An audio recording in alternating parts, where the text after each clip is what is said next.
Hi, this is Project-Based Learning, Chapters 3, 4, and 5 by Janessa Castillo and Colin Campbell. Hey guys, so I did the first part of Chapter 3, which deals with the concept of the big idea, or what is most important from project-based learning. So good projects get to the heart of a discipline. They really try to make the content more understandable for your students. Every grade level and subject area focuses on big ideas. Publishers lay out the content in textbooks in digestible bits so that content standards are taught in a more comprehensible manner to students. The textbook should be viewed as a reference book for projects from the teacher standpoint. It is up to the teacher, though, to convey the lessons so that students understand and get the concept of the big idea. What is this content trying to teach your student? Good projects connect directly to students' frames of reference and interests as well as experiences. They should be thinking about real-world context to help reveal the interdisciplinary nature of their project. When scanning content standards and table of contents in textbooks, ask yourself, what do these add up to? Brainstorming ideas with other teachers will help further expand your thinking about projects to engage your students. You can talk to them about how will this help them in the real world, or what are some different projects you've done that have given your students some real success, or they've been able to apply it to real life situations. The second part of the chapter really focuses on is this idea of creating a wiki. So a wiki is a simple to manage website that allows users to add and edit content collectively online from any computer with an internet connection. It's a helpful tool to organize. Wikispace is a great place to start. The textbook talks about Kathy Cassidy, who was an elementary school teacher who wanted to show what the number 1000 looked like. So she created a wiki and asked her students to add all their names to it, to ask their friends and family to add their names as well. And what they got was this huge wiki with a list of 1,000 people's names, so that the students could really get an idea of what this number 1000 really looked like.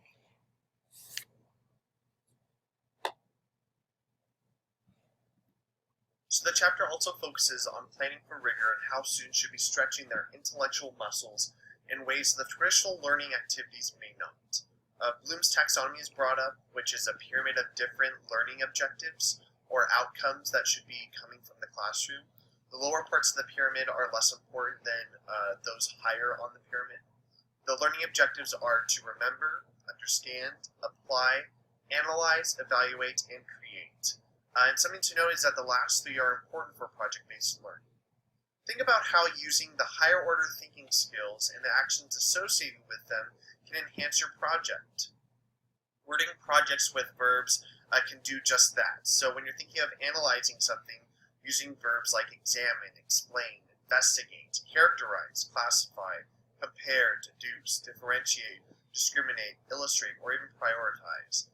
If students are evaluating something, using verbs in the directions like judge, select, decide, justify, verify, approve, defend, debate, convince, recommend, assess.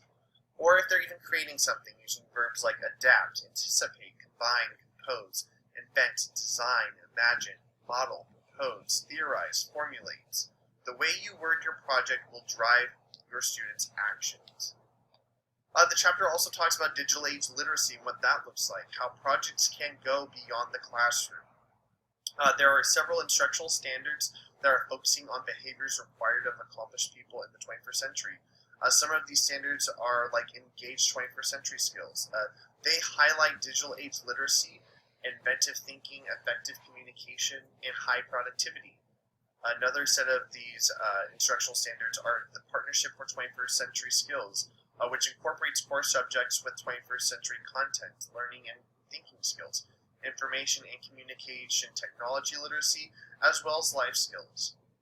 The United Nations Educational, Scientific, and Cultural Organization, or UNESCO, defines literacy as this. Literacy is the ability to identify, understand, interpret, create, communicate, and compute using printed and written materials associated with varying contexts. Literacy involves a continuum of learning to enable an individual to achieve his or her goals, to develop his or her knowledge and potential, and to participate fully in the wider society. So helping students in a digital age means new tasks for teachers. Media literacy is a new content standard teachers desperately need to address, and they pretty much are doing that in today's classrooms. One way to do this is to collaborate with other specialists at the school, such as media technicians or librarians. They would love for you as a teacher to approach them and ask, hey, how can I help my students in digital literacy? And also ask questions. In what ways can a project help students learn how the world works and how they will work in the world? How can it set them up to practice skills that will make them effective lifelong learners? And finally, what real-world projects could students produce to demonstrate their learning?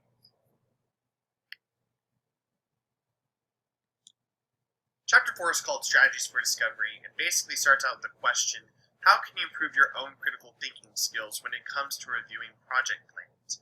Teachers should focus on the quality of their students' experiences. There are a few pitfalls present in today's classroom when it comes to project-based learning that should be avoided. The first is long on activity, short on learning outcomes. The project is busy and long, but reaches smaller, lower-order learning aims. Not worth you or your students' time. If they could learn more through a lecture than the project falls short. The second one is technology layered over traditional practice. Having students research a topic on the internet, then present it in a PowerPoint or Prezi is not a quality project.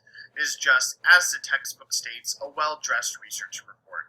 If learning aims are high and technology helps, the technology can be a huge plus. While making project plans, consider whether technology is used to meet authentic learning goals. The third is trivial thematic units. Thematic teaching is not necessarily project-based learning. Themes can be good though. Think about how a theme would unify a year's worth of projects and help students make important connections. Some good themes to think about are change, power, interdependence, design and natural worlds, chaos, and order. Think about how does a theme elevate or connect learning. The next one is overly scripted with many steps. Beware of over-prescriptive project plans that have many minute steps. It should not be a recipe that leads to limited or predictive results. Look to the learning objectives and student outcomes the project hopes to receive as you evaluate a plan. The next one is not enough focus on formative assessment. Assessment must happen early and often in project-based learning. Check for student understanding, make adjustments along the way so when it comes to the end, your students can say they have met the learning objectives. Finally, assessment that doesn't feel authentic. When doing real-world projects, it should feel like real-world results. Make sure students will have an authentic task or project, an authentic audience for their efforts. The next part that Chapter 4 talks about is designing terrific projects and getting started with those. Let your students' interest and curiosity drive the learning. Make sure you are flexible as a teacher. Get away from traditional thinking when you begin to design a project. Author Diane McGrath, a retired education professor, emphasizes the importance of getting away from traditional thinking when you begin to design a project. This is a quote from the book. To really engage learners, you have to set up a situation in which they want to ask questions, want to learn more, need to know something they don't already know, believe it is really important to them, and especially to the larger community to find out. Your project will not be a lab in which students replicate what someone else has done. A good project will instead be an extended investigation in which students design the sub-questions and the ways of trying to answer them because they believe in what they are doing. Chapter 5 is titled Making Assessment Meaningful. It begins by talking about how there are two forms of authentic assessment: assessment for learning and assessment of learning. Assessment for learning basically means that by taking advantage of assessment opportunities throughout the project cycle, you can help students learn a great deal more than if you leave assessment to the end. Formative assessment lets you tap into students' thinking so you can adjust the project accordingly. Assessment of learning is where there are two main purposes for assessment: measuring student learning in a summative way and evaluating the quality of the project so it can be even better next time. This is where rubrics can be used. Rubrics should reflect growth in certain skills and dispositions focused throughout the project. If built from scratch, think of three categories: knowledge, skills, and processes or dispositions. Each category may have 3 to 5 criteria that are evaluated against 3 to 5 levels of performance or growth. Content knowledge is usually weighted more heavily than skills and processes when it comes to grading. The act of constructing a project rubric causes a teacher to carefully think through the learning targets and standards of achievement. This helps share expectations with students, parents, colleagues, and perhaps experts from outside school who offer authentic feedback on student performance. Next, the chapter talks about selecting project assignments and performance assessments. It has a summary of the Smarter Balanced Assessment Consortium's specifications for assessment of work that falls within the Common Core state standards. Tasks and assessments should integrate knowledge and skills across multiple content standards or strands within a content area, reflect a real-world task and or scenario-based problem that requires students to accomplish complex goals.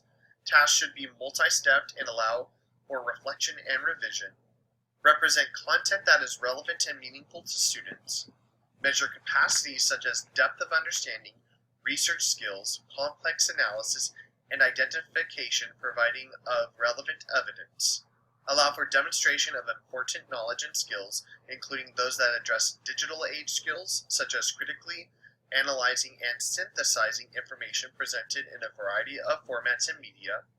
Require students initiated planning, management of information and ideas, and interaction with other materials, and use of a variety of tools and techniques in doing so. Require production of extended responses such as oral presentations, exhibitions, and other scoreable products, including more extended responses which might be revised and edited. Allow for multiple approaches to developing, organizing, and expressing ideas. Tasks lend themselves to multiple solutions and or solution strategies. Allow for multiple points of view and interpretations. It is the quality of support that is marshaled in support of a position, not the particular position taken, that is important. And finally, require scoring that focuses on the essence of the task. Scoring is across multiple categories uniquely matched to the primary content and process claims, as well as targets identified when the project was designed. Some other things to consider from the beginning of the chapter are the concept of blending old and new.